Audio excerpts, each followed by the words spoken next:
Hello, welcome to my YouTube channel আগন্তুক। আমি পিঙ্কি রায় চলে এসেছি তোমাদের সামনে আজকে আরও একটা নতুন ভিডিও নিয়ে।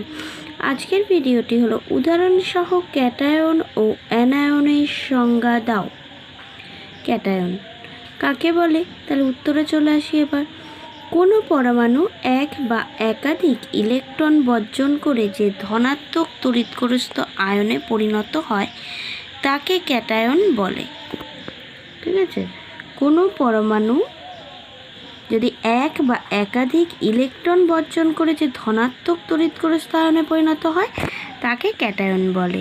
উদাহরণ: সোডিয়াম পরমাণু একটি ইলেকট্রন বর্জন করে Na+ আয়নে পরিণত হয়। Na- E- Na+, এই হলো ক্যাটায়ন। আর অ্যানায়ন কাকে বলে? কোনো পরমাণু এক বা একাধিক ইলেকট্রন গ্রহণ দ্বারা যে ঋণাত্মক তড়িৎগ্রস্ত আয়নে পরিণত হয় তাকে অ্যানায়ন বলে।